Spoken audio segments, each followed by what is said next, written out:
Hey guys, welcome to Going Back number 15.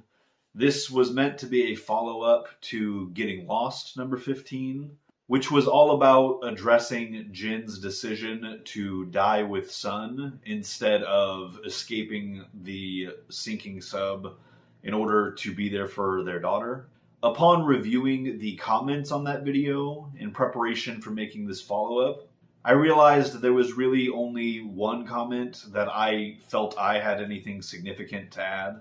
And since it would be a little silly of me to upload a video just addressing one comment, I decided I would take this opportunity to go back and address some of the comments I've received to other follow-up videos. As I've said before, my motivation in starting this sub-series of follow-ups has been to address and include feedback and differing perspectives. My main series of theory and explanation videos obviously focus pretty much exclusively on my own interpretation of things, but the back and forth discussions that often result from these videos are a lot of the time at least as interesting as the video itself.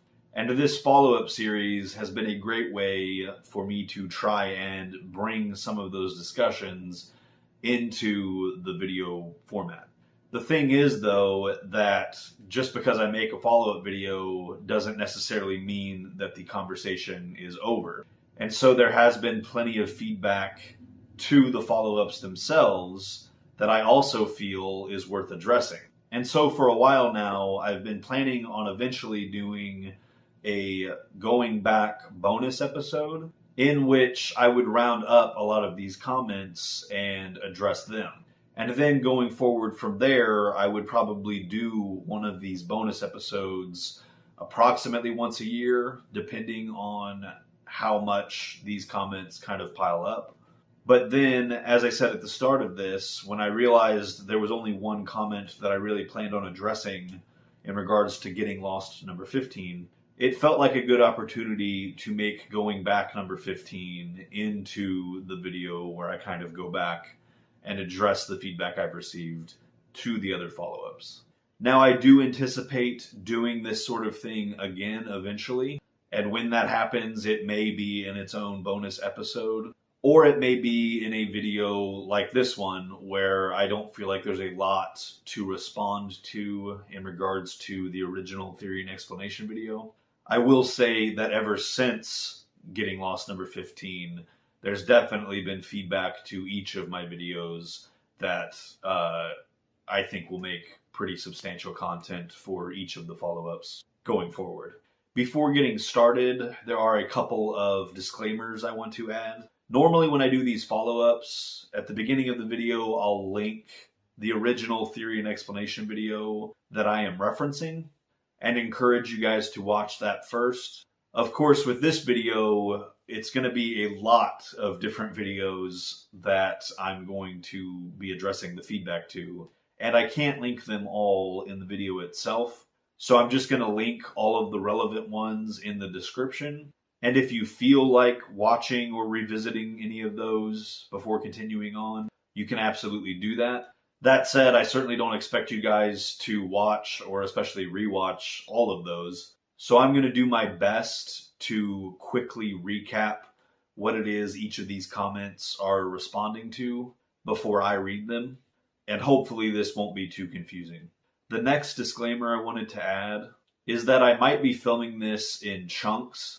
Right now, there are a total of 15 comments that I plan on addressing, which is considerably more than I normally address in each of these follow-ups. And even in those standard length going back episodes, I get pretty sick of rambling to myself like this. So right now, my plan is to address these kind of 5 at a time, filming in 3 different sittings. That way I have a bit of a break between all of my ramblings. But I wanted to give you guys a heads up about that up front. That way you guys aren't surprised by any jarring changes of wardrobe or time of day. But alright, with that out of the way, let's go ahead and start with Getting Lost number 15. To be honest with you guys, this video is one of my least favorites. I talked in going back number 4 about how my 4th theory and explanation video was my least favorite of my videos. This one is a fairly close second. I absolutely stand by my assessment of this topic. I just feel like the video itself is pretty dragged out. I feel like I could have argued this same case much more succinctly in a video like this where I just explain my thoughts on it. Basically, I think I was trying a little too hard to stretch out a somewhat small topic into content that would maybe feel more substantial. And I do think that's probably the reason that there wasn't a whole lot of feedback in response to this video. But there is one comment from Lethologica02 that I did feel like I wanted to respond to. They say, another factor to consider is that even if Jin did get off the island, he's already legally been declared dead, and his daughter is in the custody of a man who hates him. Peck wouldn't willingly hand over Ji Yeon to Jin, especially with no son in tow. Unless Jin could be protected long enough to incite a big enough media scandal to shame Peck into returning Ji Yeon to him. And the likelihood that Jin wouldn't be killed by one of Peck's mercenaries before or after that time is slim to none. Jin's only other choice would be to kidnap Ji Yeon, who doesn't know her father, and spend the rest of his life on the run with her with no resources from a bloodthirsty man who has almost limitless resources. Sun dying caused any chance of Jin getting his daughter back to die with her.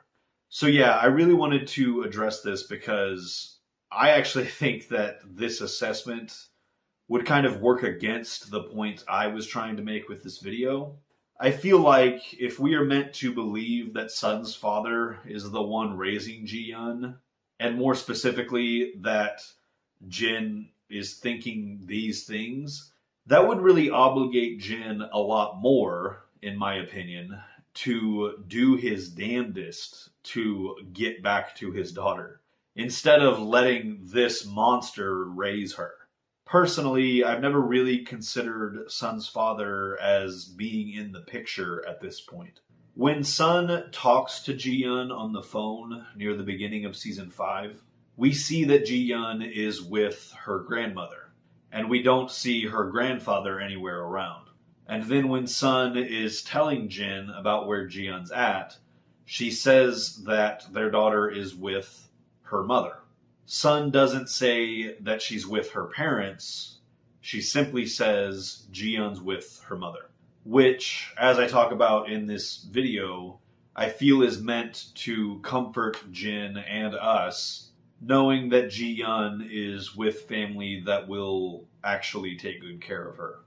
Now, as for why Sun's father wouldn't be in the picture anymore, we see in season 4 that within a few months of Sun returning from the island, she takes control of her father's company from him, and she seems to spend approximately the next 3 years being the one in charge. I think during this period, Sun really stripped her father of all of his power. And I personally like to imagine this afforded her mother the opportunity to leave him. And that's why he's no longer in the picture and why he wouldn't be involved in raising Ji Yeon. But even if Sun's mother didn't leave her husband, I don't think Sun's father is the formidable foe that he once was. And frankly, I find the idea that one of the factors in Jin not trying to reunite with his daughter being that it would just be too difficult for him to successfully reclaim his daughter from this dangerous man. For him to not even try, I feel like that's a pretty cowardly act, especially given that he would be essentially forsaking her to the care of this horrible person, which again, I feel like absolutely subverts the way in which Jin's decision to die with his wife is presented, and the way in which I interpret it. That being an act of love and bravery. But alright, moving into the comments I've received to some of my follow-up videos. I'm going to tackle these in chronological order. more specifically the order in which these follow-ups were released. So these first couple of comments I received in response to my very first Going Back video, starting with one from a user named Jared Millirons, who says, "Why did the occupants of the Swan have to keep pushing the button when they knew there was a failsafe? Seems like they should have just released the energy, rip off the Band-Aid style. I mean, the sky turned violet, the island was visible for like 5 minutes max, fertility reigned once more. The world continued living, and folks moved on. Please correct me if I missed something. I would love to have that loose end tied up. Because at this point, I see nothing happened besides Desmond becoming super dupes." So yeah, I think that's a pretty good question that I feel I have a pretty good answer to. First of all, I don't think there's any reason Kelvin or Desmond or Rudzinski before them would have expected to survive detonating the failsafe. Doing so seems to implode the station, which you would think that if that giant burst of electromagnetism wouldn't kill the person turning the key, then surely the imploding station would. I don't think there's any way that they would have expected for that person to have become displaced from the implosion zone, the way that Desmond is. Furthermore, there is that issue of the electromagnetism itself. There is no reason to think anybody would survive that either. As we go on to find out throughout the rest of the series, Desmond's resistance to electromagnetism is pretty unique. So the short answer to that, I think, would be that turning the key would essentially be a death sentence for the person doing it, at least as far as they know. And that's why Kelvin can't really muster up the courage to turn the key when Desmond finds him down there drunk. Now that does raise two interesting follow-up questions, one of which being, why is Desmond resistant to this electromagnetic energy? And the second being, why did Rudzinski not go ahead and turn the key, since he was apparently suicidal anyways? And at least that way, his death would serve the purpose of eliminating the whole Swan issue. I do have thoughts on both of these, but my response to the second one regarding Rudzinski is based pretty much entirely on my headcanon, and that's not something I really feel ready to share, specifically not in this way of me just kind of explaining it. So for now, I'll just say I think a dramatically simplified version of my answer, and an answer that is pretty sensible on its own, is that Rudzinski's behavior leading up to his death wasn't really rational anymore. I do talk about that quite a bit in my very first theory and explanation video, Vaccines and Quarantines. But as for the other question regarding why Desmond has this resistance to harm from electromagnetism, I think the reason this character, and this character alone, is seen to have this resistance is because of his unique level of exposure to it over a considerable amount of time. Desmond spent 3 years in the Swan, right next to this pocket of electromagnetism, while discharging it every 100 or so minutes consistently throughout that period. I think this caused him to gradually build up a tolerance for it. And for that reason, I actually think it's possible that Kelvin and Rudzinski may also have been resistant to the electromagnetism the way Desmond is. But outside of those three characters, nobody else receives that constant level of exposure to the electromagnetism the way that they do. So the next comment I wanted to address is from that same video, and it is in reference to the headcanon that I shared about Annie's fate. Annie being the childhood friend of Ben, who we never really see explicitly what happened to her. In this follow-up video, I shared what I have adopted as my own headcanon after this idea was shared to me by Lethologica02. That being the idea that Annie either remained on the island after the incident or returned to it, and that when her and Ben were a bit older, they actually conceived a child together. But because this was obviously after the incident, she ended up dying.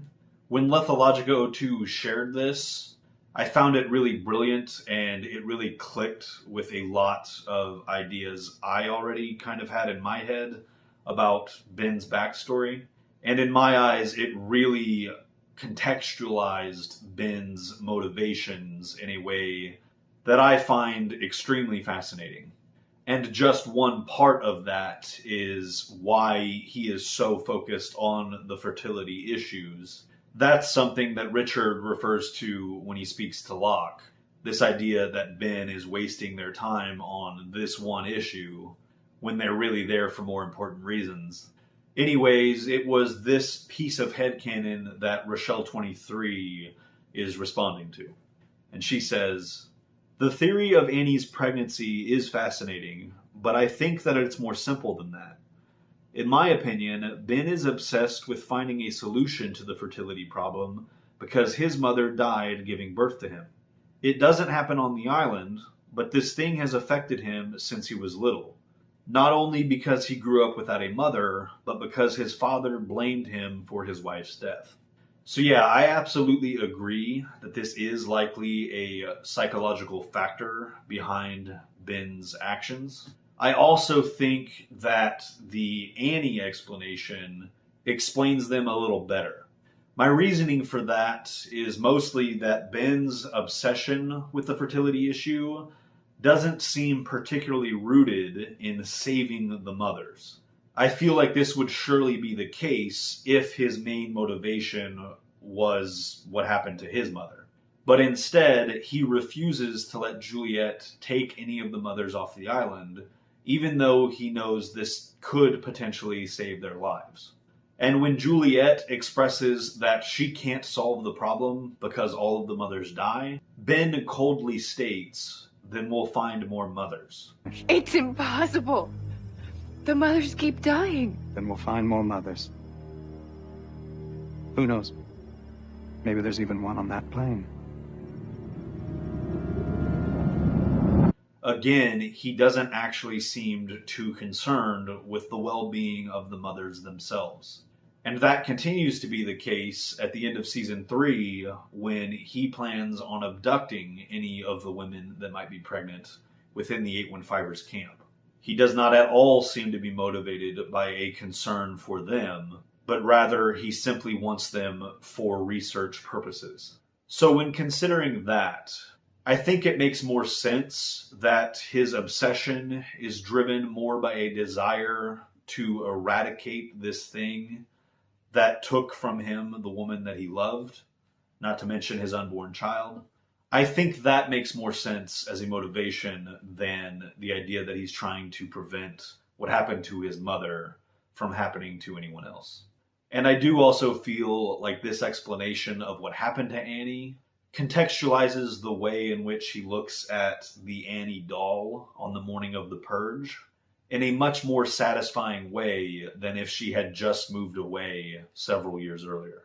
Because in my mind, if Annie died because of the fertility issues that Dharma had caused, this would likely be a huge motivation in why he is choosing to participate in and execute the purge. So that actually transitions quite nicely into another comment from Rochelle23. This one actually wasn't on a follow-up video, rather it was on Getting Lost number 2, but it was added after I had already done the follow-up to that video, so I obviously wasn't able to include it in that follow-up.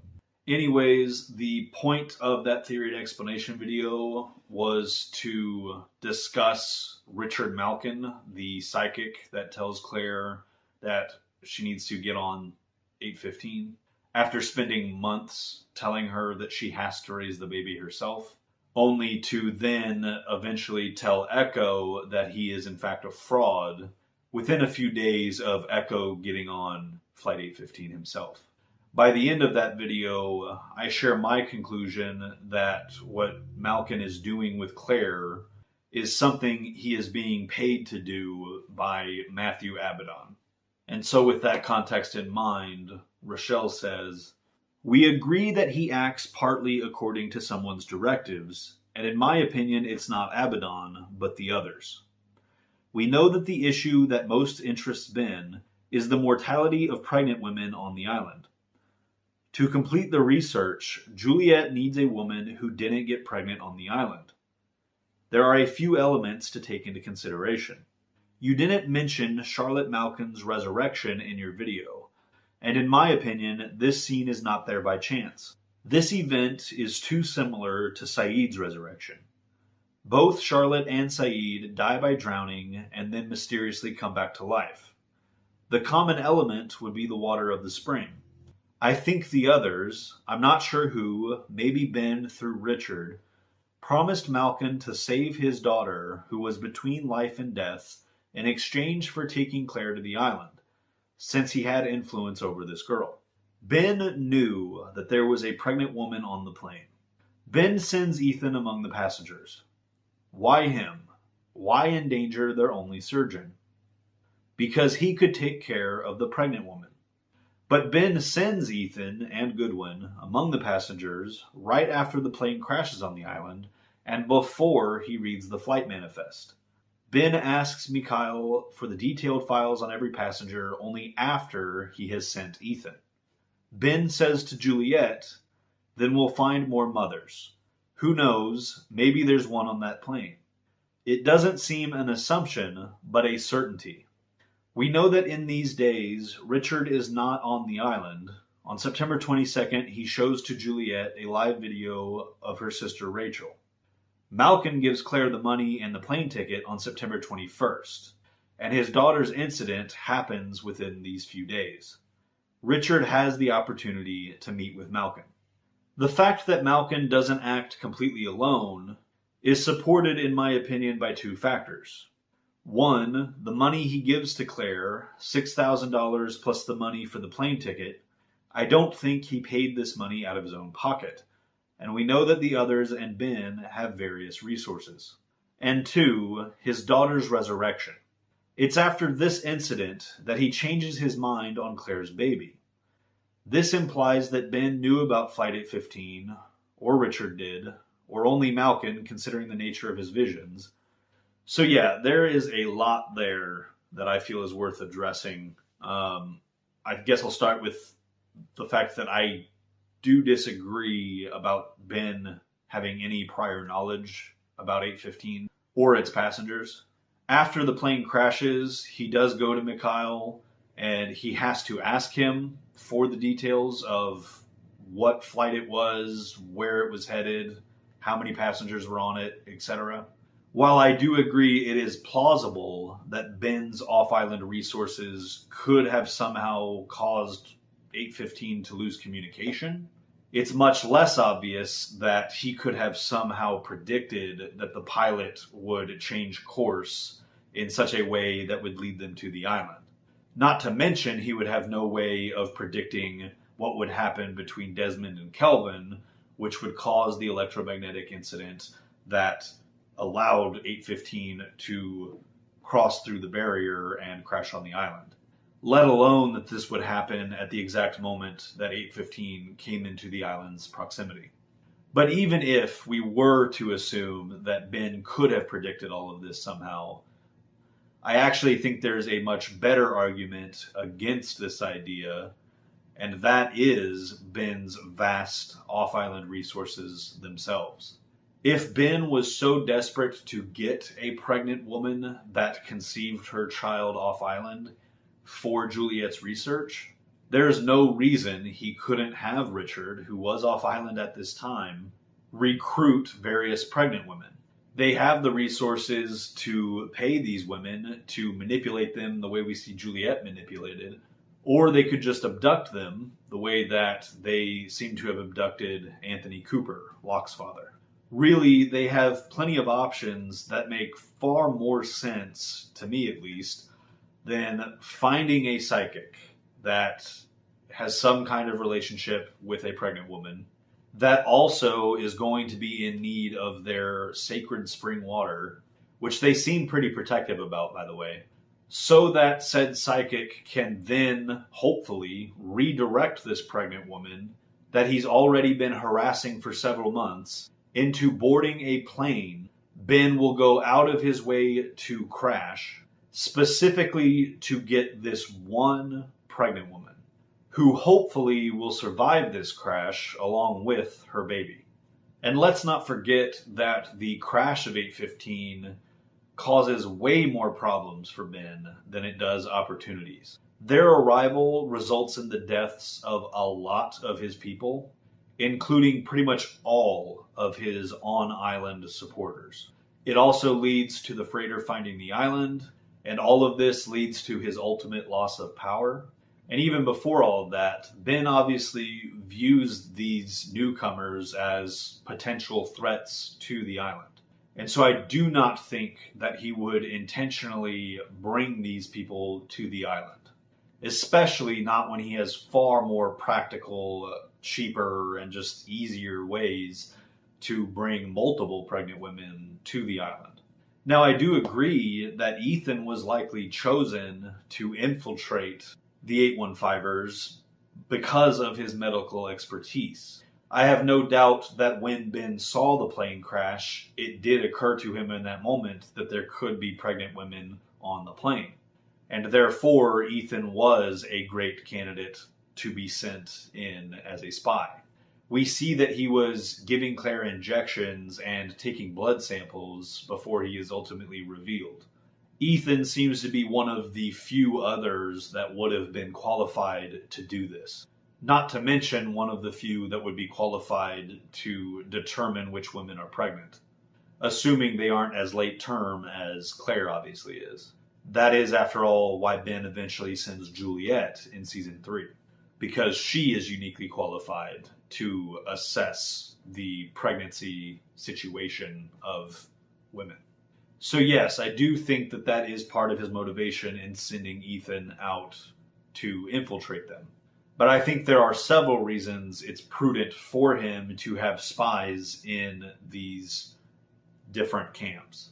It is a good opportunity to scout for pregnant women, but also these outsiders, like I said before, could pose a serious threat to the island itself and this community. And so it's absolutely a good strategic move to gather as much information on these people as possible. Along those same lines, without knowing what caused this plane to crash or why it was even in the area of the island to begin with, it would be a legitimate concern for Ben to have that someone on this plane, or multiple someones, could be an agent of Widmore's. I've talked in previous videos about how I believe Widmore has made multiple attempts to infiltrate the island in the time since his exile. So after seeing the plane crash, Ben's immediate first two actions are first to get 2 of his men into each of the camps to assess who these people are as individuals, what their personalities are like, etc. And sure, scout for pregnant women. And then his second action is to go to Mikhail and have him start gathering detailed information on all of the passengers. Doing both of these things simultaneously allows Ben and his people to properly assess exactly who each of these people are, which of them pose the greatest threats, and which of them would actually be amenable to their way of life. That way he can recruit some of them that he feels would be a valuable addition to their society.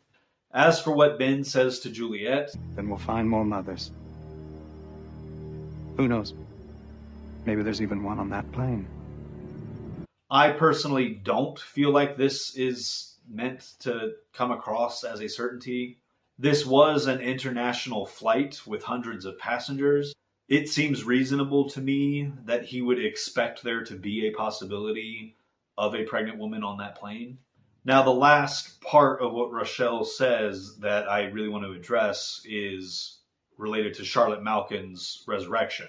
Rochelle points out that I didn't mention that in my video, and that she doesn't feel like that scene is there by chance. The reason I didn't include it in my video is because I don't feel like it is relevant to what Malkin was doing with Claire. But I agree the Charlotte Malkin storyline isn't there by chance. I think it is indeed very relevant to the story in which it is introduced. That being Echo's flashbacks. The prominent theme of that episode, that being question mark, is belief versus rational explanation. In Echo's flashbacks, Charlotte's mother believes she was resurrected, whereas her husband is convinced that it was just hypothermia combined with an incompetent coroner, which is a perfectly realistic, rational explanation. Now, in these flashbacks, Echo ultimately sides with the father. He is inclined to accept the rational explanation. This is in direct contrast with the on-island storyline, in which Locke and Echo discover the Pearl Station, which gives a very rational explanation for the button. Locke is now more certain than ever that the button is not real, and that is because he has very solid real-world evidence telling him that it is not. Echo, on the other hand, argues that they don't press the button because they were told to, but because they believe they are meant to.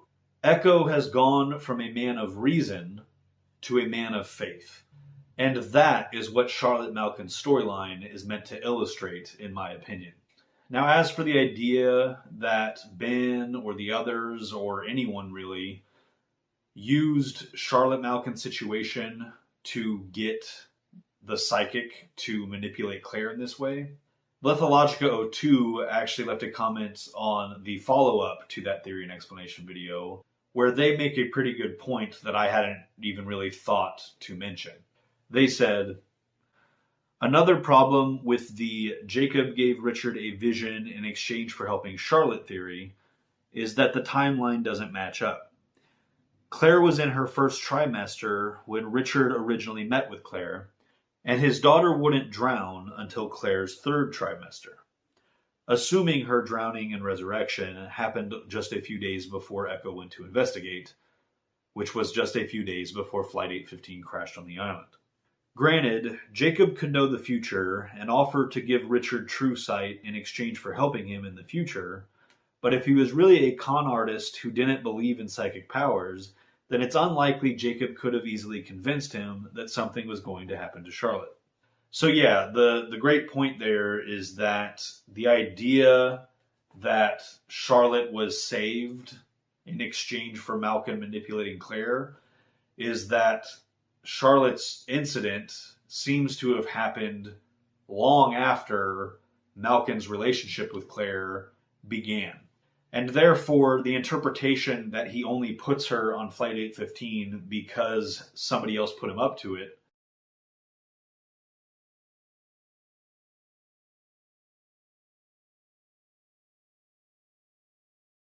relies on the notion that everything he was doing earlier with Claire was motivated by something else entirely. And in my opinion, that is just way too complicated and borderline nonsensical, because then you have to have two separate explanations for Malkin's behavior. Instead of him being put up to all of it by one person, he now has to have a separate motive for why he was originally telling Claire that she has to raise the baby herself. Whereas the Matthew Abaddon explanation that I detailed explains the whole of Malkin's actions, with Abaddon paying him to execute this longer con of Claire. Something someone that makes their living as a fraudulent psychic would no doubt be open to doing, especially if they were being paid a great amount of money. This next comment comes from a user called CisgenderLink, who asks, what is your theory on what happened with Cindy and her fellow survivors being taken by the others? Were they brainwashed in room 23? Would like to know your thoughts on that topic. So they're obviously asking about the tailies that were abducted by the others and then apparently became part of that society. Cindy and the kids, Zach and Emma, are the three that we later see within that community. So I think it's a safe bet that all of the abducted tailies also became part of their community. Now, I do feel that Cindy herself, I feel like what happened to her was a very unique and different situation. We do know for a fact that the others did abduct the other 12 tailies that went missing. 3 that were abducted on the first night, and then 9 more that were abducted a couple weeks later. But Cindy herself, the reason that we kind of assume that she was abducted is because A, the biggest reason, she does show up with them later on, and B, she disappears right before we start hearing whispers, which at that point we largely associated with the others. But this, of course, raises a lot of interesting questions. For example, if the others wanted Cindy, why was she not abducted during the second raid on the tail section? At that point, Goodwin had been with them for 2 weeks, and he had compiled a list of people he thought were worth taking, and yet we know Cindy was not on that list. When Ana Lucia discovers said list, only the 9 names of the people that were taken were on it. So if the others abducted Cindy later on, what changed between then and that point at which they decided it was worth the risk of grabbing her in broad daylight? What I mean is the first 2 abductions occurred in the middle of the night when their targets and the rest of the camp were asleep, whereas the abduction of Cindy would have been in the middle of the day while everyone's awake and somewhat alert, including Cindy herself. All of that's to say, I actually don't think that the others abducted Cindy. My explanation for what I believe happened to her is another example of something that largely relies on my own headcanon and my own sense of storytelling, as well as my own sense of what I think makes more sense than her being abducted by the others in that moment. But because my explanation for what happened to Cindy is largely just headcanon, it's once again something that I'm not super comfortable sharing by me just spouting it out in this format. It is something I would like to share eventually in a more narrative form. What exactly that might look like, I haven't quite figured out yet. But for now, I'll stick to the actual question this user was asking, which is what happened to the tail section abductees in general that made them so compliant with the other's way of life after being kidnapped. Setting Cindy aside, who I think is a unique case and that something more specific happened with her that led her to end up being a member of that community and a willing member at that. Setting her aside, do I think the other ones were brainwashed in room 23? I do not.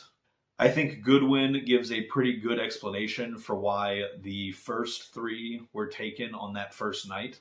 This was obviously done before the others could have even known who they were, but the ones that were taken were all apparently physically formidable, including Echo, who they were trying to take. Why do you think they take some of us and not the others? You know, that first night they took the strongest of us. Our quiet friend, 3 other guys. They're all athletic, tough, threats. Now this makes a lot of strategic sense for a couple of reasons. The first is for the possibility of recruitment. Once they've been abducted, the others can then determine how willing they may or may not be to joining their ranks. And if that doesn't end up working out, they've at least eliminated within that camp the biggest threats to them. But as for the next 9, which were abducted a couple weeks later, this is after Goodwin has had enough time to get a sense of who each of these people are, how connected to or willing to let go of the outside world each of them are, while at the same time, Mikhail at the Flame has been compiling detailed files of them. That always makes me chuckle. Mikhail compiles detailed files. I don't know. So Ben basically has two ways in which he is learning exactly who these people are and which of them would be valuable to their society, as well as which of them would be more open and amenable to their way of life. I think if we look at the way Jack was treated at the beginning of season 3, that gives us some really great insight into how the others would be capable of convincing people to join them and, not be upset at them for kidnapping them. Jack is one of the best examples of a character that desperately wants to leave the island, that doesn't believe in the types of things that the community of the others believe in. For example, the importance of the island. And he is a person that is very strong-willed and therefore not super susceptible to manipulation. And yet, in spite of all those things, the information that they have been able to gather on Jack's life and just who he is as a person enables them to gradually wear him down to the point where we see him happily passing the football with Tom in one of their backyards. Now, obviously, Jack was never going to willingly join their society and stay on the island and let go of his life off island. But if you take other people that are less attached to their previous life, you can absolutely see how this group would be able to bring them around to their way of life.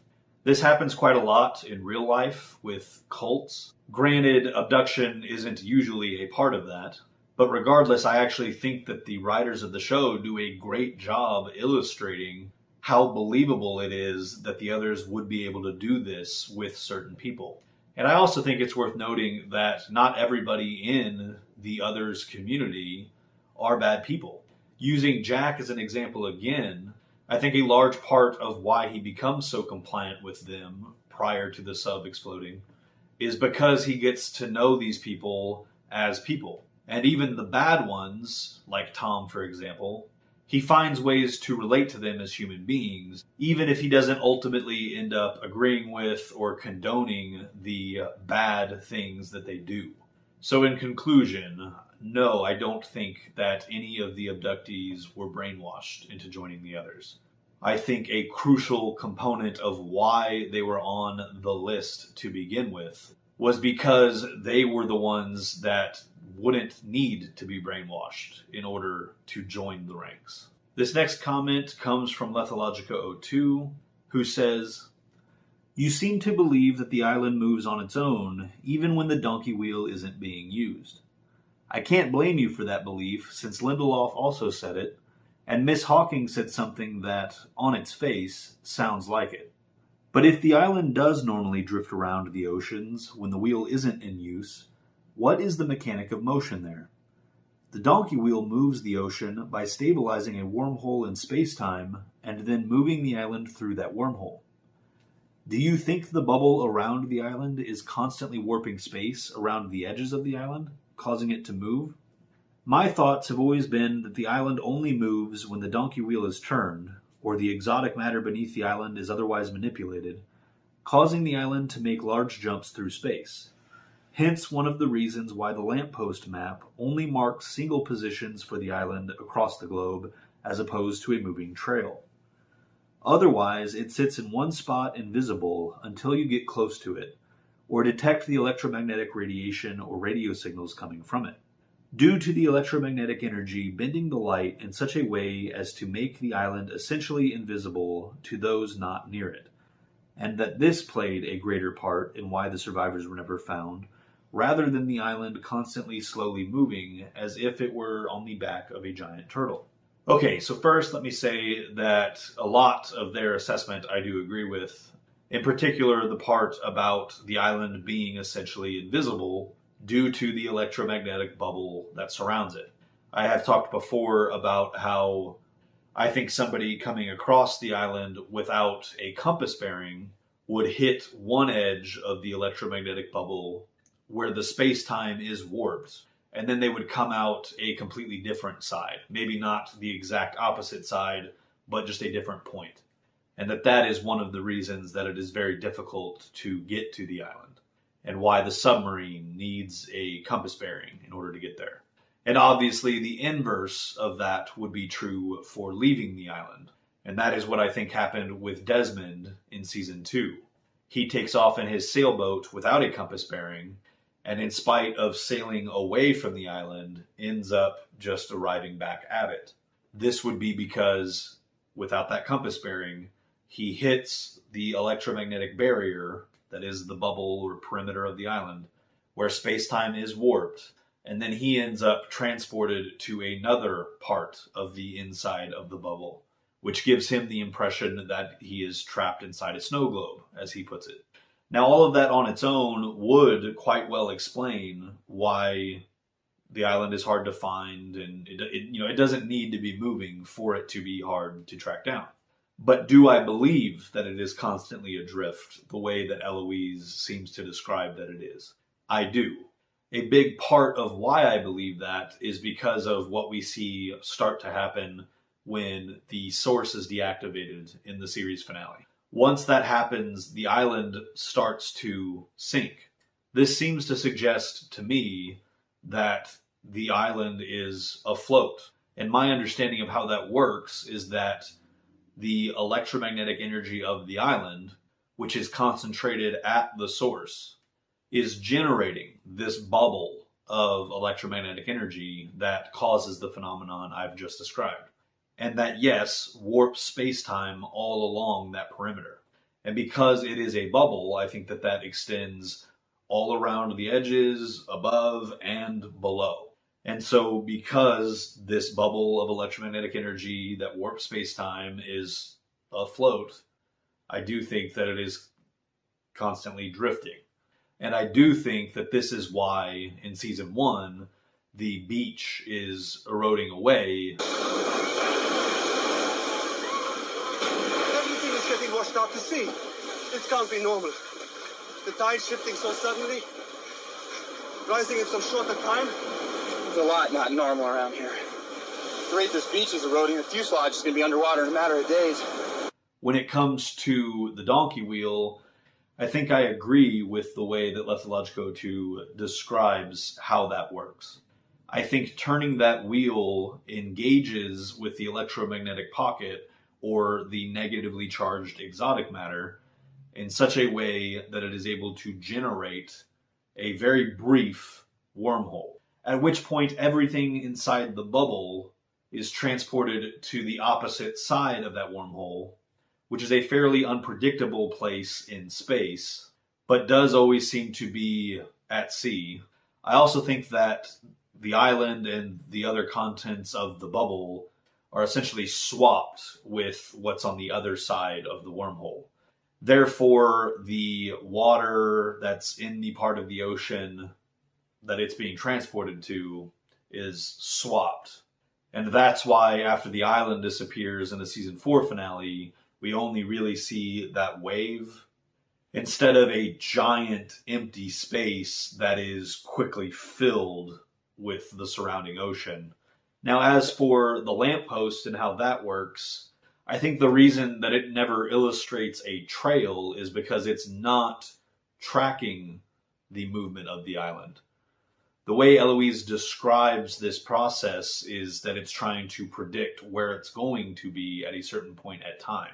And that is what I think the pendulum is illustrating, the location on a map of where that's going to be at that specific point.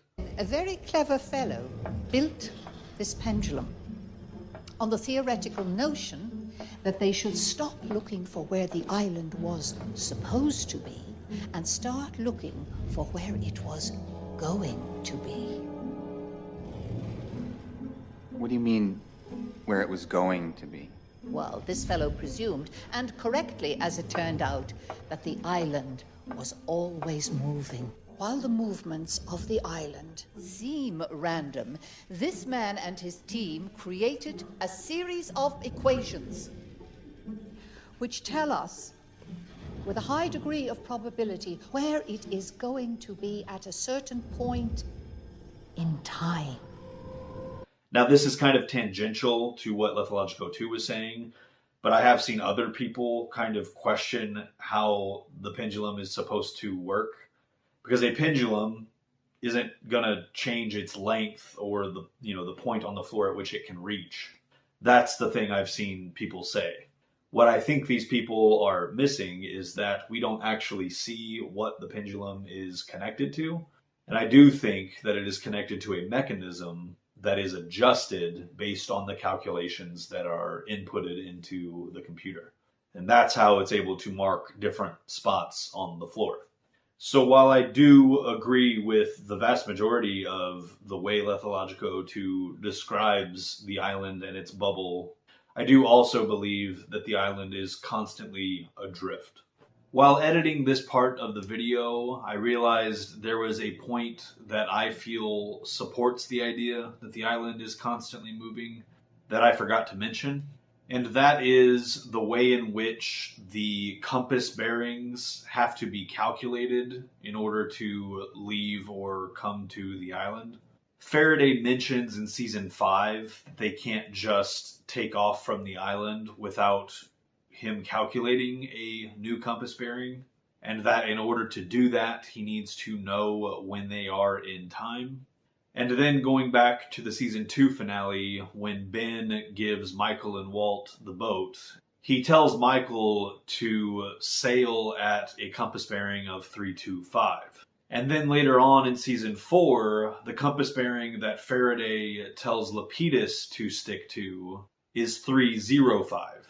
I've always taken this to mean that in the time between the season 2 finale and when the freighter is coming and going from the island in season 4, that the island and its bubble has drifted enough that the angle at which one has to come and go from the island at has shifted those 20 degrees. This next comment comes from Mark Forcellino. I think I forgot my typical apology up top for any mispronunciations. Anyways, Mark says, in Man of Science, Man of Faith, when Jack meets Desmond, Desmond says, I'll give you a piece of advice. You gotta lift it up. Then stares at Jack with a half smile as if he knows something. Jack says what, and Desmond says, your ankle, and brushes it off. I always noticed this, and after the series ending, I tried to figure out what that was. Because if you watch it, it really seems significant. Then I heard someone briefly mention he was talking about lifting the cork at the source. I've always noticed this moment, and only saw someone else bring it up once. So yeah, I've actually also seen this idea brought up that Desmond says this thing, and that's a bit of foreshadowing about the cork. I don't know for sure that I've ever seen somebody say that he consciously knew that he was referencing the cork, but I have seen it brought up that this was foreshadowing. Now, I do think it's unlikely that's what this was intended to be, due to how early on in the series this scene occurred, and how unlikely it seems that the showrunners at this point had the ending so fleshed out that they knew about the stone plug and that Desmond would still be around at that point and involved in that. I think all of that's pretty unlikely. Now, that said, I think Jack lifting the plug after he says goodbye to Desmond for the final time could absolutely be interpreted as a symbolic reference to this very first meeting and interaction that they had. Not to mention the character journey that Jack has been on between those 2 points. I have no idea whether or not that was intended by the showrunners, but I think it's a fantastic and perfectly valid interpretation of that. But as for what the actual scene meant in the context of that episode, and why Desmond said that, it is largely left open to personal interpretation. And so my personal interpretation is really all I can offer here. And that is that Desmond meant Jack's outlook. The whole theme of this episode, which is the season 2 premiere, is Jack having hope in the face of terrible odds. In one of the earliest flashbacks in this episode, Jack is bluntly pessimistic about Sarah's odds of recovery, which his father advises against in the exchange they have about hope versus false hope. Then, in the on-island storyline, when Jack is in a similarly discouraging situation, he this time goes with his father's advice and gives the survivors hope by promising that they will all be okay, even though he does not know that for certain, and he actually has evidence to suggest otherwise. When Jack is later asked privately if he really believes what he says he does. This shows us that Jack is indeed capable of believing something despite not knowing it for a fact, and in spite of that evidence that suggests otherwise. This episode is called Man of Science, Man of Faith, which is an obvious reference to the conversation that Locke and Jack had in the season 1 finale, where Locke refers to Jack as a man of science and himself as a man of faith. So going into the season premiere, one very reasonable way to look at that title is that it's referring to Jack and Locke. But the episode itself is specifically Jack-centric. And so I think another way that that title is meant to be viewed is that both of these things are referring to Jack. In that same conversation between Jack and Locke in the season 1 finale, it ends with Jack telling Locke that he doesn't believe in destiny, at which point John declares, well, actually you do, you just don't realize it yet. This episode, which immediately follows that one, is our first small exploration into that idea that Locke puts forth. The idea that Jack actually does, on some level, believe in things beyond his rational observation and comprehension, but that he just isn't really in touch with that part of himself at this point.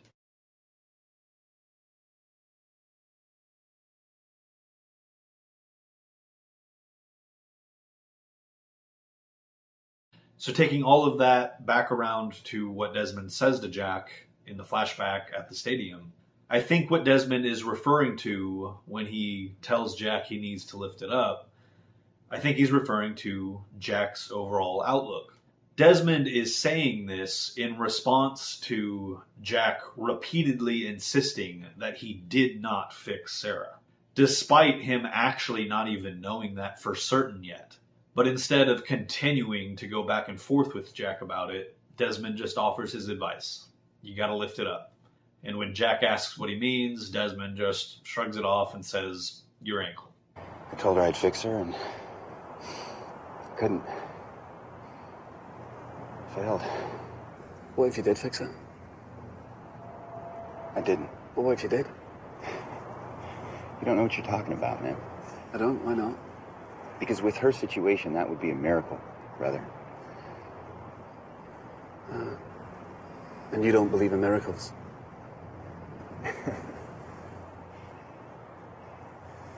Right. Well, then, I'm going to give you some advice anyway. You have to lift it up.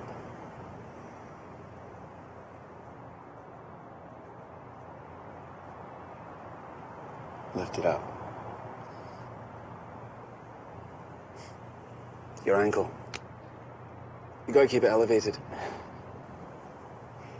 Now, not to go too far off on yet another tangent, I think the fact that the season 2 premiere ends with Jack coming face to face with Desmond in the hatch is the perfect conclusion to this episode, which has been all about this theme. Basically, the conversation between Jack and Desmond in his flashbacks occur at a point in Jack's life when he is not at all about believing in miracles or anything outside of what makes rational sense to him. And then the very next time that he comes face to face with that man is mere hours after he has that conversation with Locke about not believing in destiny. And it is then, in this most unlikely of circumstances, that he meets this man again, this man that was trying to convince him that a miracle was possible.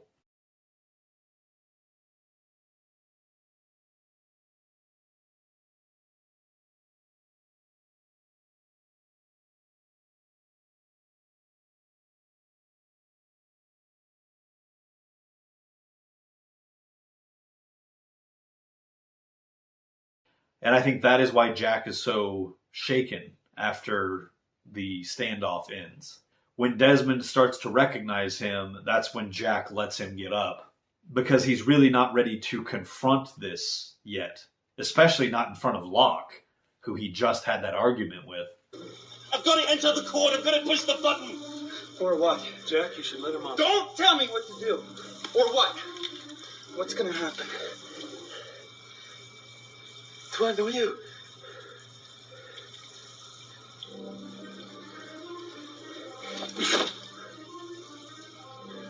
You got him.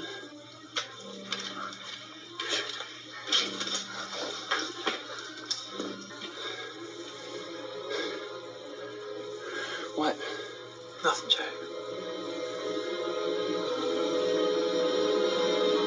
And that's why when they're getting ready to watch the orientation video and Locke asks Jack about Desmond potentially recognizing him, Jack is again uncomfortable, and Locke is pointing that out and saying, well, that would be impossible, as a way to illustrate to Jack that what Desmond is saying about the hatch, Jack is saying that that's impossible and that he doesn't believe it. And Locke is taking the idea of Desmond recognizing Jack and the unlikelihood of that to illustrate that it is possible that what Desmond is saying about the hatch is true. You understand that what he's saying is... it's insane. It's impossible. Why is it insane? Because the last time I saw the computer that was going to save the world, it didn't look like that. Is the reason you're so upset because he said he recognized you?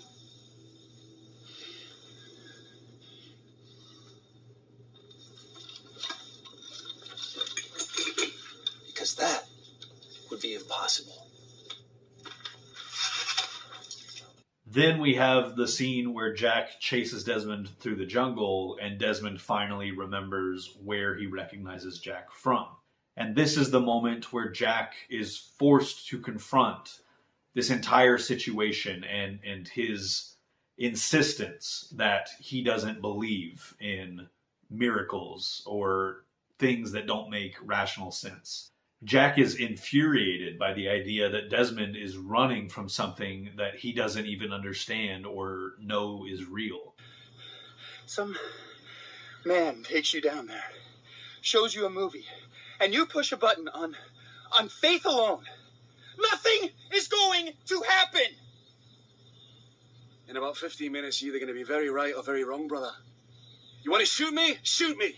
But I'm not. Why are you running? You don't even know what you're running from!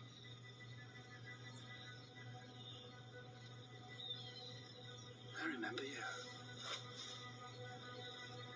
Running. I know you. I met you. Stop. Los Angeles. I was training, yeah? You twisted your ankle. Stop. And when Desmond then remembers him, and then starts asking about what happened to that woman, Jack tries to tell him that it doesn't matter. But he ultimately acknowledges that he did in fact fix her, and that Desmond was right about that. You're a doctor, right? There was this girl, you were worried, you said you failed her. That was you. It doesn't matter. Was she okay? The girl. It doesn't matter. What happened to her? It doesn't matter. How can you say it doesn't? I married her! But Desmond catches on to the fact Jack's relationship with this woman did not end well, and that was likely because of the way Jack is.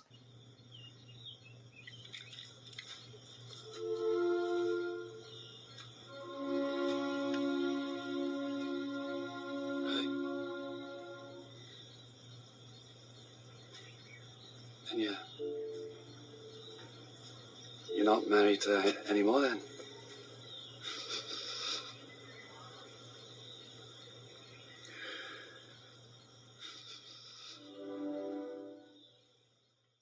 And that's the moment where Jack kind of breaks down, and he ends up letting Desmond go.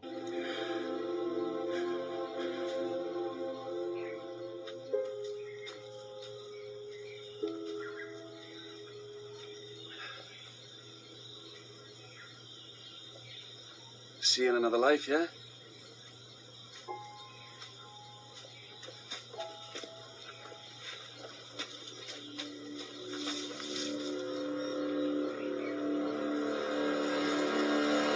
And perhaps most importantly, that's the point where he goes back to the hatch to give them the code so that they can press the button. This is a point Locke himself points out.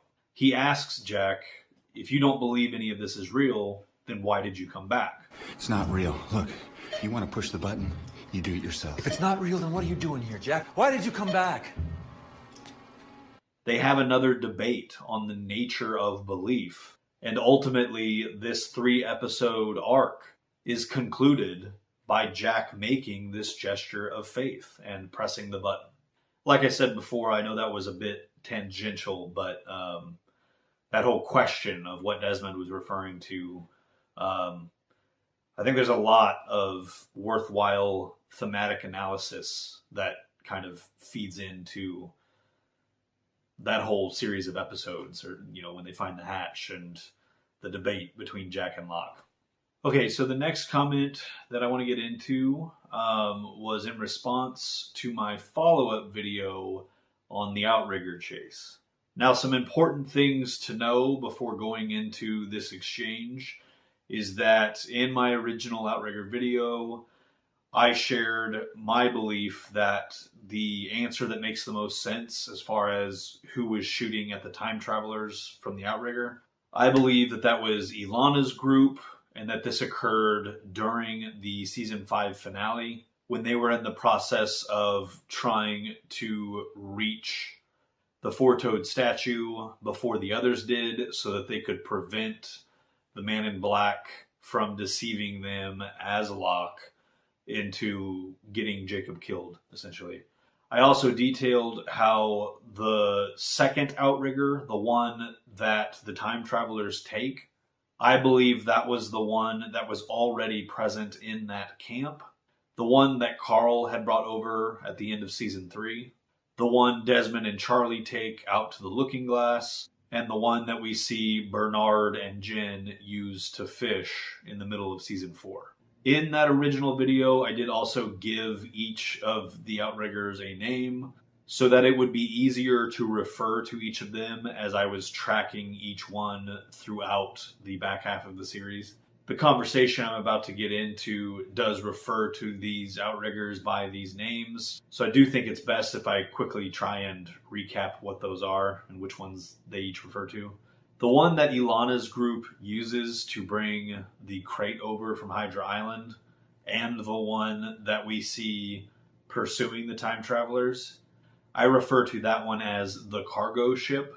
The one that the time travelers take, which I believe is the one that Carl had brought over, I refer to that one as the original outrigger.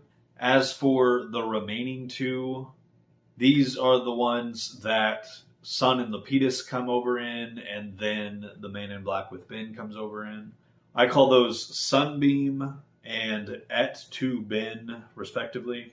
And the last bit of context I want to give before getting into this is that in my follow-up video, I addressed the alternative theory that the people shooting at the time travelers were actually some of Widmore's people who are present on the island and traveling back and forth from Hydra to the main island throughout season 6.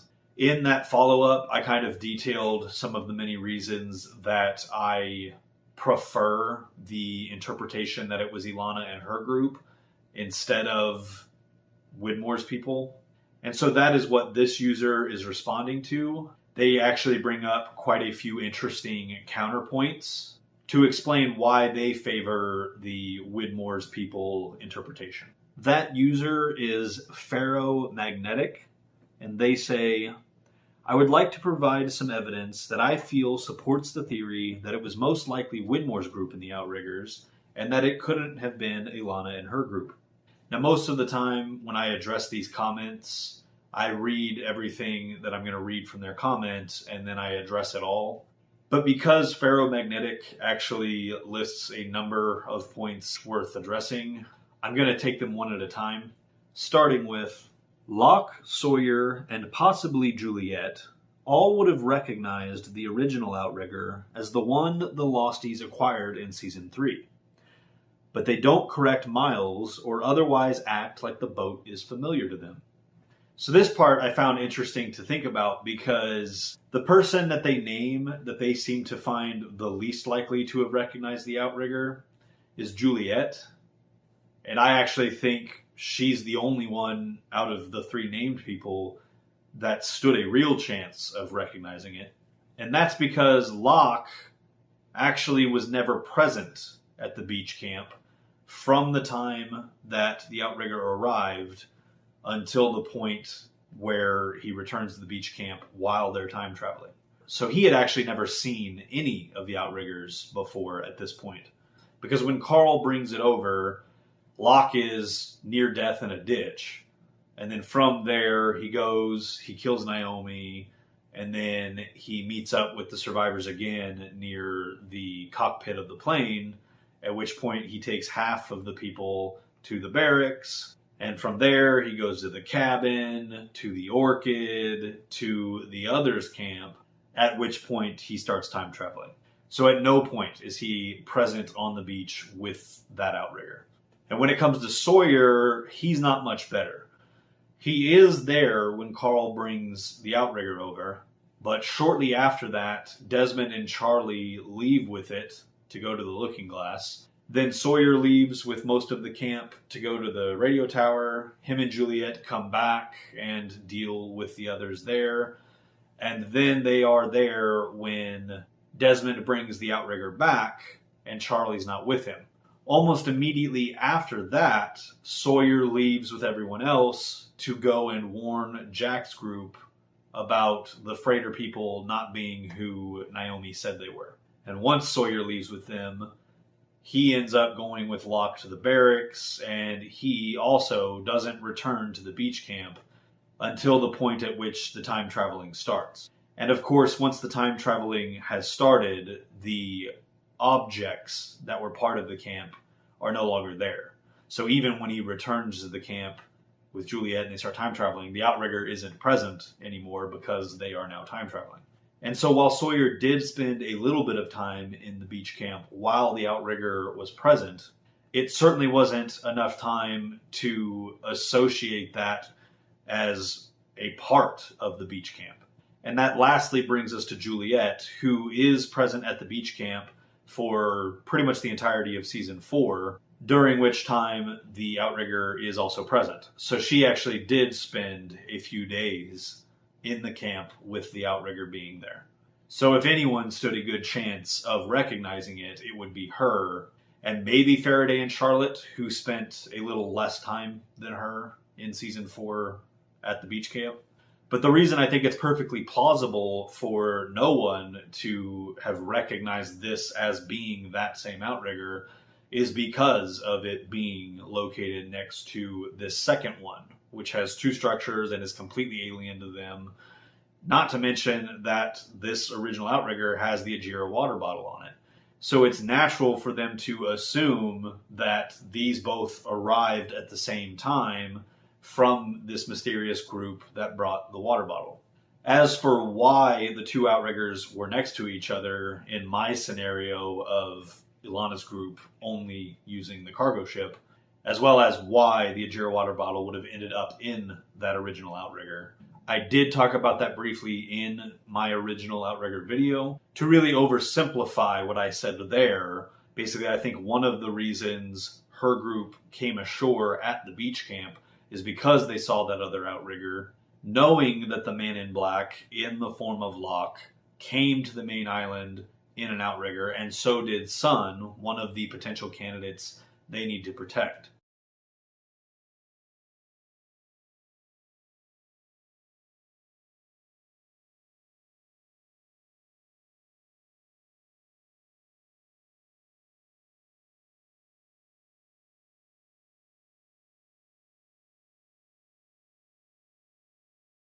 So I think one of the reasons they came ashore at the beach camp was to investigate this outrigger. And I think before going into the jungle to investigate further, they had put both outriggers next to each other. And in the process of doing that, one of them set their water bottle in that other outrigger. Like I said, that's a very quick, oversimplified explanation for that. If you visually compare this outrigger, the one the time travelers take, With the original outrigger, it's very clear they are different boats. I don't have screenshots handy, but you should be able to see this from the clips you use in your original video and screenshots on Lostpedia. The original outrigger has sharp white tips on the bow and stern, white tips on the float, and a cross brace running between the two float supports. The one Sawyer's group takes has a different shaped bow and stern, a curved black float, and no crossbar. So admittedly, I've really only looked at the clips I've used in my videos on the outriggers, and I do kind of struggle to see some of the differences they're talking about, particularly regarding the bow and stern. I have not gone through the effort of finding screenshots or taking screenshots and comparing them. So while it is not super evident to me that these are not meant to portray the same outrigger, I will give Ferromagnetic the benefit of the doubt that they have looked into this more than I have, and I'm sure they're not just imagining these differences. So conceding that they are correct about that, here is why such differences would not convince me personally to surrender my interpretation of the outrigger chase. If you look at the four-toed statue that we see at the end of season 2 and compare it to the one that we see in seasons 5 and 6, it is noticeably different.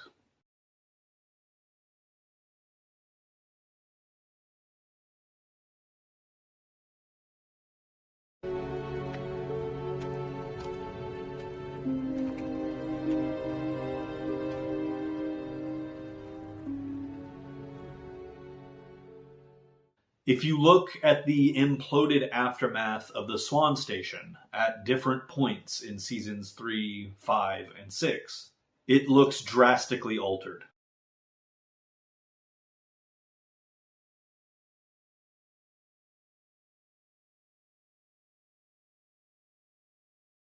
And if you look at the hatch door and its surroundings in season 1 versus season 2, they've changed inexplicably.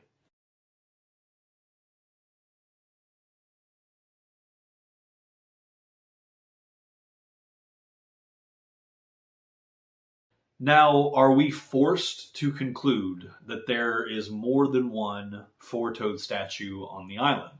Are we meant to believe that the survivors at various points are coming across the rubble of many different structures that they keep mistaking for the Swan?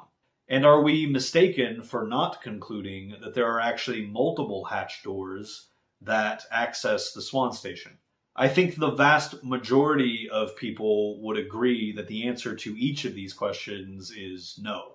These are just 3 examples, but the fact is that any film or TV show, especially a TV show that lasts multiple seasons and requires many sets and props to be remade, this is always going to mean that the continuity is never going to be 100% perfect.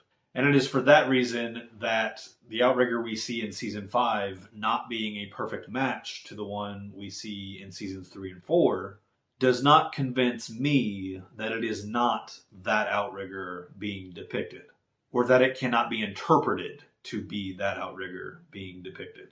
Now, am I saying that Ferromagnetic or anyone else is wrong for looking at these differences and concluding that they are different outriggers? Absolutely not. In fact, I find the logic there to be completely and undeniably sound. I am merely sharing why I personally do not feel forced to share in that conclusion. Ultimately, this back and forth that Ferromagnetic and I had is a great example of one of those conversations where we each still have opposing views on what we think happened, and yet the conversation in and of itself was quite rewarding. And in the end, we both respected each other's perspectives without having to agree or see eye to eye. This next comment comes from Homo Sapiens 97, who asks, so do you think Jacob was referring to the candidates when he told the men in black they're coming? I always thought Jacob was referring to Widmore, But that obviously can't be the case if Jacob didn't send Widmore to the island, as you've established in previous videos. So yeah, they do refer to what I've talked about most explicitly in Getting Lost number 17, which was all about establishing why I do not believe Widmore was sent by Jacob. But that is certainly way too much for me to try and recap here, so let's just set that aside for now. Even in the scenario where Widmore was sent by Jacob, I do not believe that Jacob is referring to him and his people. I do think Jacob is referring to the candidates. In my opinion, the entirety of the season 5 finale, and ultimately this scene with Jacob's last words, does a great job of setting the stage for the final season. Because while we still at this point don't know exactly what the Man in Black is after, we do know from this finale that Jacob is the opposing force to him. And throughout the finale, we see flashbacks that show us Jacob has chosen many of our main characters for some mysterious purpose, which we can conclude likely has something to do with stopping this person or entity from accomplishing whatever it is he's working towards. So I think the 70s storyline and the prospect of a reset timeline that it gives us, I think that is a great bit of misdirection that also does a fantastic job setting up the Flash sideways and misdirecting us in that regard. But at the same time, I've always felt that the writers did a great job of actually kind of telling us what Juliet hitting that bomb actually was going to do. That being setting off a final time flash which brings the candidates to the moment Jacob dies. And that this is what the final season was largely going to be about. This was going to be the main conflict of the final season. Our main characters versus the monster. I've talked previously about, and I actually think that's what Homo Sapiens 97 was responding to, me saying that in the Man in Black's eyes at the end of season 5, he has no reason to think that the time-traveling candidates weren't vaporized in 77. And therefore, with Jacob's death, the only person he might have to worry about is Sun, because she may or may not be the Quan that is listed next to number 42 and is still a candidate. So according to the Man in Black's plan at this point, once Jacob's dead, he just has to go out and, as the leader of the others, have them kill Sun, at which point there will be no more candidates, and he can then access the source and deactivate it if he has somebody who's capable of going down there and doing that. And that is how he will become free from his confinement to the perimeter of the island. But as Jacob is dying, he reveals to his brother that actually they're coming. The candidates are coming. Basically, as I've also explained before, I feel that Jacob was keeping their arrival at bay until the moment of his death. At which point, this creates for the Man in Black a few more obstacles before he can escape. He goes from thinking that he's almost home free to realizing he still has a bit of work to do. By which I mean he still has a handful of candidates to get killed. And Jacob revealing these last-minute roadblocks in his final moments is what I think frustrates the Man in Black in that moment. They're coming.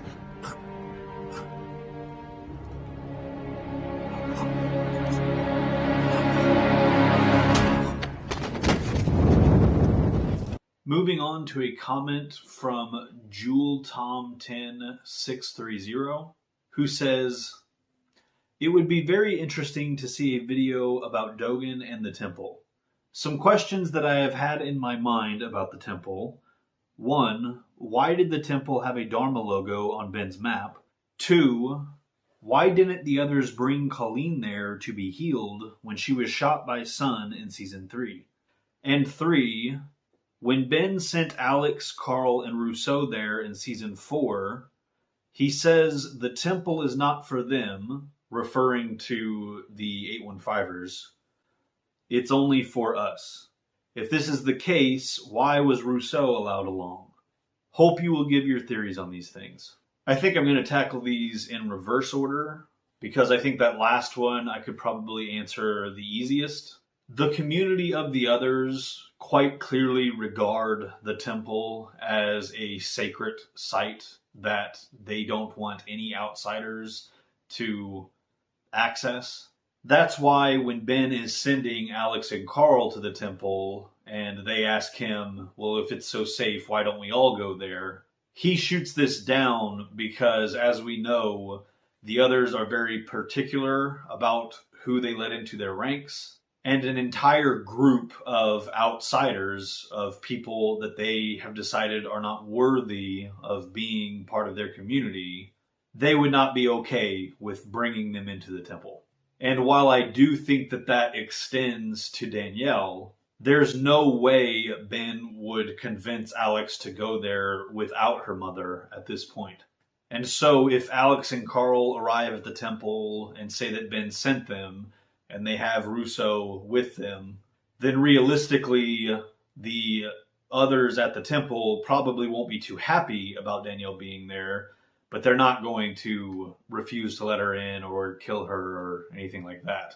So while I don't think Rousseau is particularly welcome at the temple, I also don't think Ben could have sent Alex there without her. And I don't think it would be that big of a deal for this one outsider to come, given the circumstances.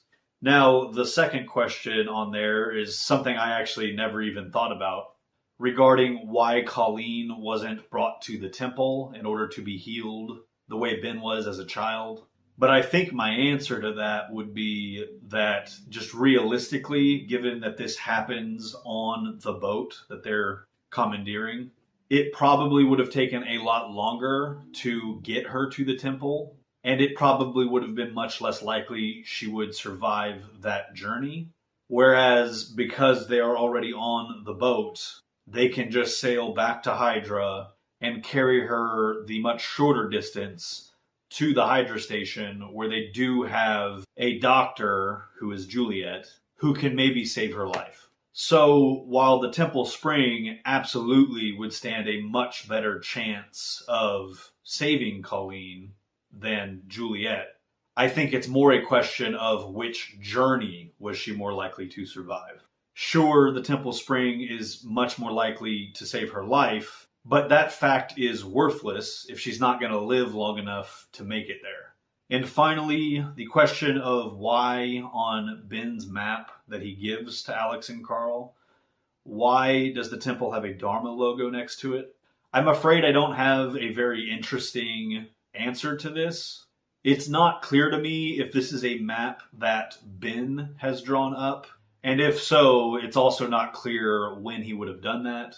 Without knowing those facts, there's a lot of different ways in which we could try and explain that. For example, in my headcanon, I've talked about before how I think from 1977 until a little bit before the Purge, Ben was kind of a double agent between Dharma and the others. Basically, both sides viewed him as their spy within the other community.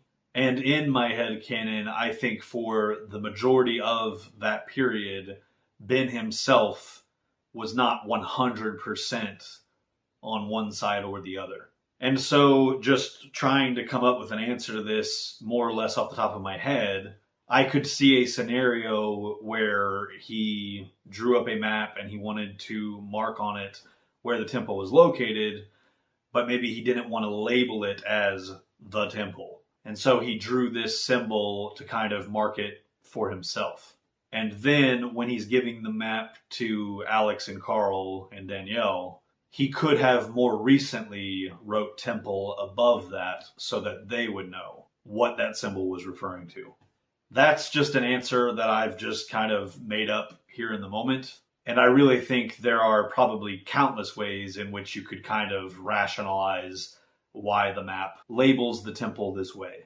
This next comment comes from my follow-up to the video I made about Charlie's death and why he didn't try and seal the door from the outside in order to potentially save himself. So on this follow-up, Homo sapiens 97 commented this. Regarding Desmond's vision of Claire getting into a chopper, I always thought he made it up to convince Charlie that this time you're gonna have to die. Either because he believed, as he says, if you don't, there won't be any rescue, or because he couldn't save Charlie forever, as he had said when he told Charlie about the flashes. What are your thoughts on this? So, in my subjective opinion, Desmond misleading Charlie in this way would be unforgivable. And I honestly think that at this point it would be very much out of character for Desmond, given what the previous episodes established about him not being willing to sacrifice Charlie's life. The entire episode of Catch-22 deals with Desmond wrestling with whether or not he is going to let Charlie die. But ultimately, when the chips were down, he couldn't do it. Even in that scenario, where he has the ultimate of ultimate motivations that he could ever have, that being saving the life of Penny. Because remember, in that episode, he thinks she's the one that crashed on the island, and that if everything doesn't happen exactly the way he saw it, then it will change the outcome, and that might mean that she dies. It is his desperation to be reunited with her and to get to her in time and make sure she's not hurt that causes Desmond to temporarily consider letting Charlie die and misleading Charlie into dying. So for the finale, which is only a handful of episodes later, to kind of undo the resolution to that question that Desmond wrestled with for an entire episode of whether or not he should let Charlie die. I think this would be a huge disservice to Desmond's character and to the story itself. For Desmond to do a complete 180 on his willingness to let Charlie die, and not only to just let him die, but to actively convince him to die. At this point, the only reasons that he would have to motivate him to do that would be to secure rescue, and as Homo sapiens 97 said, to just kind of be done with it. And both of those motivations are considerably more selfish than him wanting to save Penny's life, which again wasn't enough for Desmond to do it then. So yeah, for Desmond's willingness to sacrifice a human life to suddenly change so drastically, without even remotely exploring Desmond wrestling and grappling with that again, or showing any guilt about it after the fact, I'm really not a fan of that idea. And I really don't feel like there's any real evidence to suggest this is the case.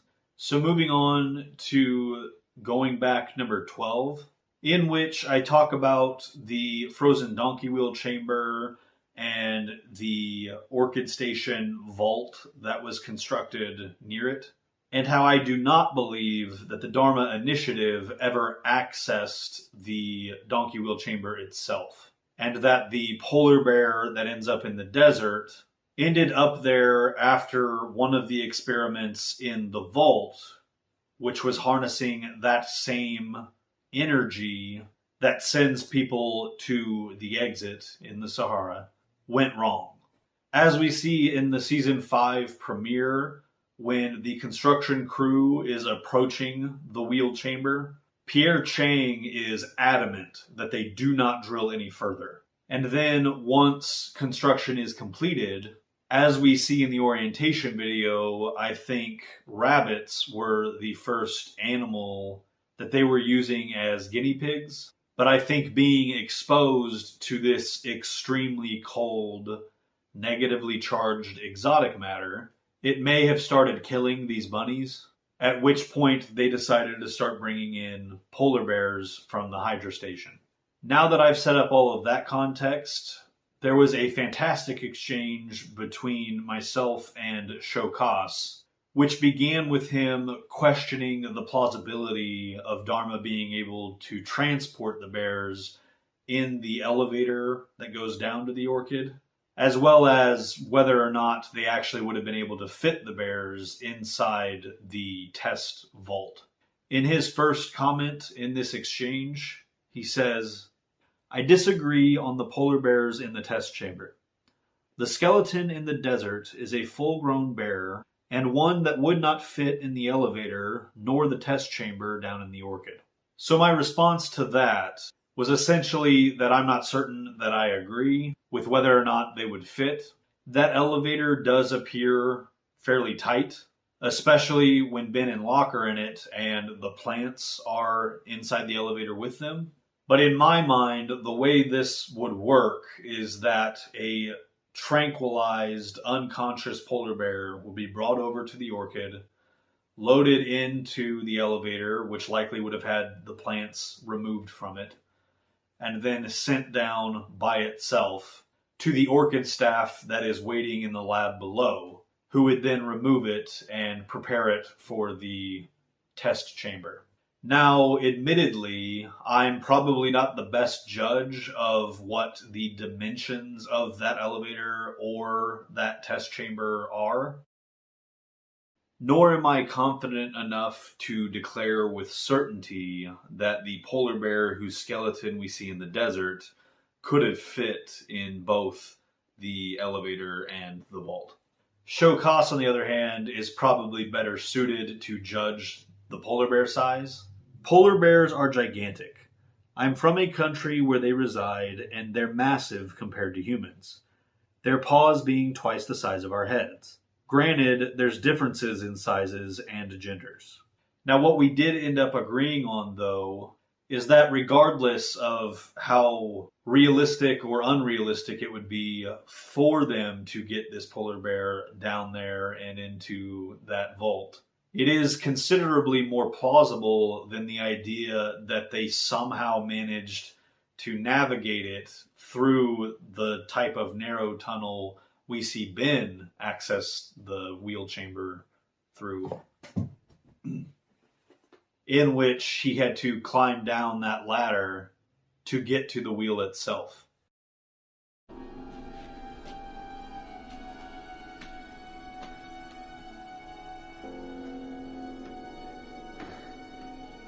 For those reasons, I do find it a bit easier to swallow the idea that they were able to get the bear into the Orchid station and that that's how it ended up in the Sahara Desert.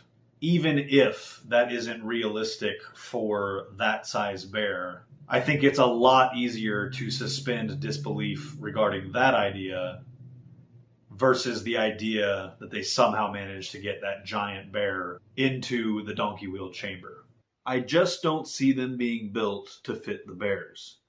I am scratching my head on this, since it seems like such a weird thing for the Dharma Initiative to do, making a human-sized elevator and a human-sized time chamber for polar bears. At least the polar bear cages were more roomy. So I did think that this was a fair point. Even if the bears could fit in the elevator and the test chamber, as I believe, I do agree that neither one seems to have been designed with the polar bears in mind. And so this is where I put forth the idea that when they were building and designing the station, they didn't originally have the polar bears in mind. As I said before, I think the rabbits were the ones they were originally using. And it wasn't until later on that they realized the polar bears would be better suited to these experiments due to their tolerance for extremely cold temperatures. Now that wasn't quite the end of the discussion, and Shokas actually said something else that ended up leading to what I feel is a pretty interesting discovery. If Pierre Chang mentioned that polar bears were to be transported to the Orchid, then that must mean the Hydra orientation was recorded after the Orchid was built. But he had working arms, and he warned not to divulge his real name. This was a really great point. We see the Hydra orientation film in the epilogue to the series, And in it, it is established that the Hydra Station was the first station, or rather, it was Station 1 of 6. Pierre does have both working arms, and he uses his real name and hopes that he won't have to resort to an alias in the future. I'm Dr. Pierre Chang, and this is the orientation video for Station 1 of the Dharma Initiative, the Hydra. For purposes of security, please do not divulge my name to any outside parties. I will not have to resort to using an alias in the future. Now in Season 5, we know that in 1977, the Hydra Station is already around. How do you feel about polar bear feces? Because if you breathe one word of this, I'll have you shipped to Hydra Island so you can weigh turds for their ridiculous experiments. Gross. Pierre is filming the orientation film for Station 2, which is The Arrow, and in that orientation, he is using an alias. Hello, I'm Dr. Marvin Candle, and this is the orientation film for Station 2, The Arrow. So this suggests that the Hydra orientation was filmed before 1977. And yet we also know in 1977 that the Orchid is just now being built. So why would the Hydra orientation include a section about transporting the polar bears over to the Orchid? When Showcast pointed that out, it made me curious to go back and look at the Hydra orientation film. Because as Showcast also said, granted, the orientation films could have been shot, reshot, and edited over the years. And so I wanted to rewatch the Hydra orientation and see if it was at all possible that the portion referring to the Orchid was edited in later. And what I found was not only was that possible, there's actually evidence that suggests the showrunners and writers meant for us to pick up on that fact. Not once in the entire section where the Orchid is referred to does Pierre move his left arm. In fact, at one point in that section, he holds up a very large polar bear collar, and yet he only uses his right hand to do so. Affix this tracking device around the subject's neck, at which point it will be transported to the Orchid Station for the next phase of research. Remember, be sure to confirm that the female bears have not been impregnated before transport, as the electromagnetic levels at the Orchid have an extremely harmful effect on early-term gestation. I think Showcast and I both were pretty delighted to discover that. And this is a great example of how discussions like this still, after all this time, continue to lead to deeper appreciation of the show and the writing and just all these little details.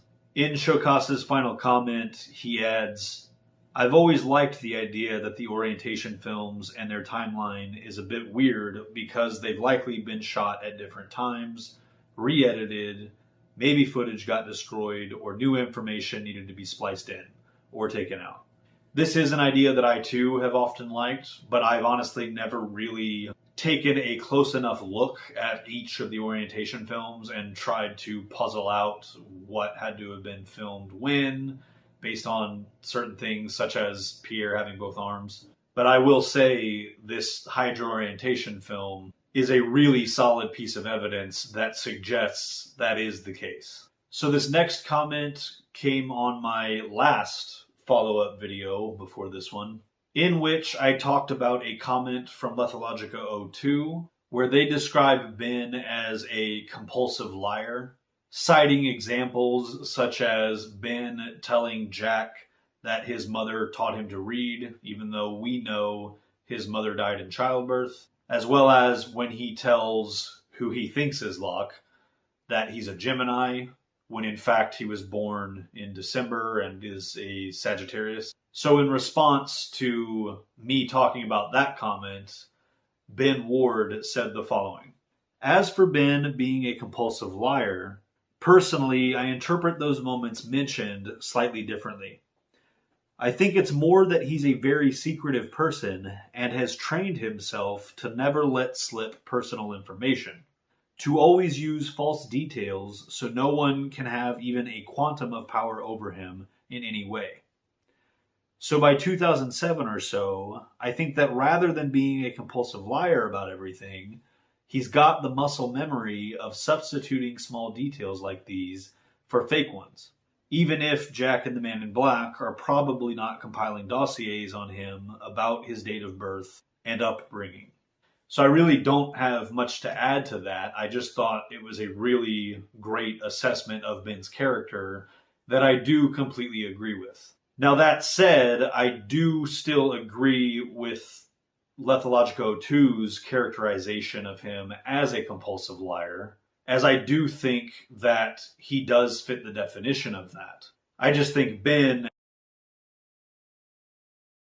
has done a great job of fleshing out why Ben is a compulsive liar.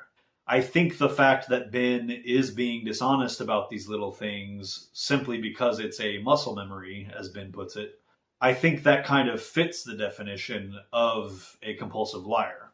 But I think this is some very excellent character analysis that I completely agree with. And the very last comment that I wanted to address here is also from my previous follow-up.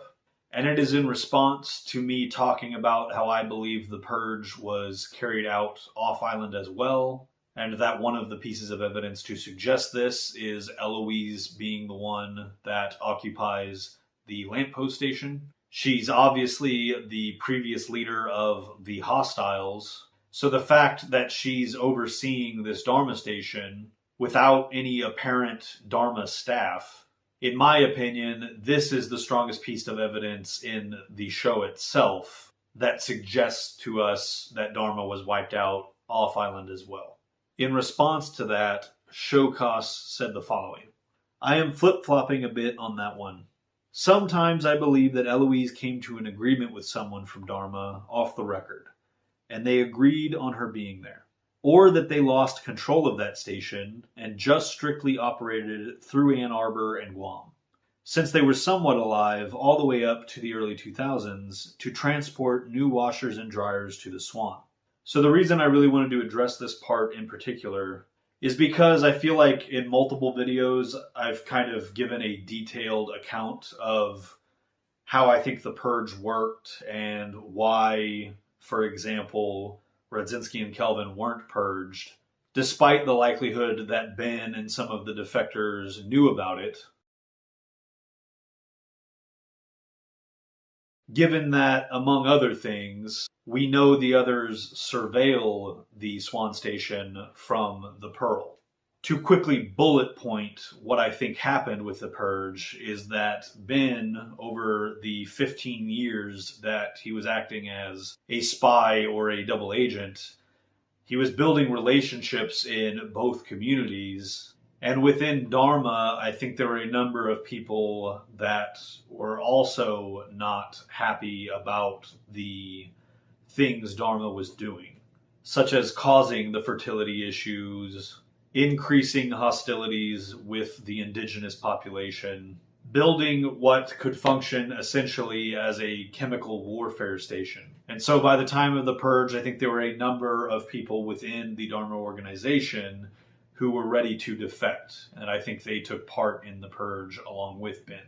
And I do think this infiltration extended to the off-island facilities. And after the purge, I think Ben and Middleos and the others absorbed the vast majority of Dharma's resources, such as the submarine and the lamppost. And that's the reason the workers in Guam continued to be paid to load the pallets. As we can see in 2004, when the others have been occupying the barracks for quite some time, their food supply is pretty well stocked. It does make sense that they would continue to have these food pallets delivered to the island. And so by extension, I believe it was the others that were continuing to supply the Swan Station with supplies. To once again drastically simplify my headcanon for why I believe Ben left Radzinski alive in the Swan Station, I think Ben probably presented this as mercy, but in reality, he was condemning Radzinski to this really cruel fate because of Radzinski's role in not only escalating hostilities, between Dharma and the others, but also his very direct role in causing the fertility issues, which again, according to my headcanon, caused the death of Annie. And so I think leaving Rudzinski alive in the Swan station, where this alarm goes off every 100-ish minutes, and he's just stuck there indefinitely, I think this is Ben's way of punishing Rudzinski. And so I think it was Ben that would have had aging equipment, such as the washer and dryer, replaced. I know accepting that answer for why there is a newer model washer and dryer in the hatch requires one to sort of buy into my headcanon there. But I honestly think that makes a lot more sense than the idea that Dharma was still around to some degree and was capable of somehow getting a washer and dryer to the Swan station, and yet weren't capable of sending more people to reclaim the island, or extracting Rudzinski and Kelvin, or rotating them out with replacements, etc. In responding to Shokos, I did also point to what Ben says to the Guam workers in the epilogue about how the Dharma Initiative hasn't existed in almost 20 years. The epilogue is set in 2010. So for Dharma to not have existed in almost 20 years would mean that the Dharma Initiative has not existed since the early 90s. Given that there's no apparent reason for Ben to lie about this, especially given that he is now being presented at this stage in his life as being very upfront and honest, even going so far as to give very candid answers to the questions the workers ask him. Given all that, I think we're meant to accept that as the truth. Of course, since this occurs in the epilogue and outside of the main series, I wouldn't really fault anyone for not accepting the epilogue as canon. But if you do, then I think that's another thing that kind of tells us that the Dharma Initiative ended on island and off island in the early 90s. Anyways, I really wanted to address that comment about the washer and dryer because that's one thing that I hadn't really addressed when discussing my interpretation of the Purge and how that was the end for Dharma. But okay, I think we're finally done. Since I obviously haven't finished editing this, I'm not 100% sure exactly how long this is going to end up being, but I'm certain it will be far longer than these normally are.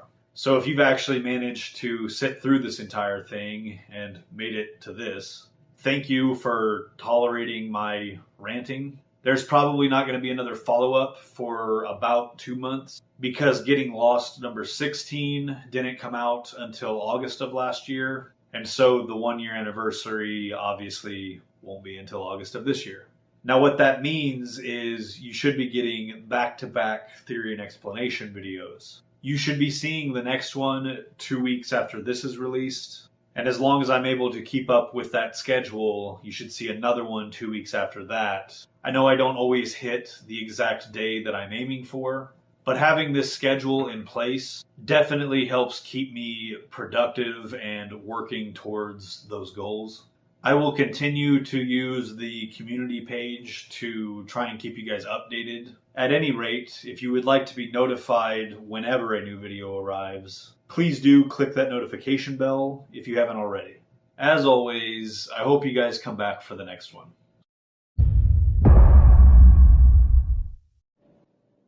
Oh, you're still here. Hopefully that means you enjoyed this video. If so, please consider sticking around and being a constant for this channel by clicking right up here to subscribe. And don't forget to hit the bell icon if you would like to be notified when more videos like this one arrive. In the meantime, feel free to check out previous content from this channel by clicking here or here. Oh no. Please subscribe.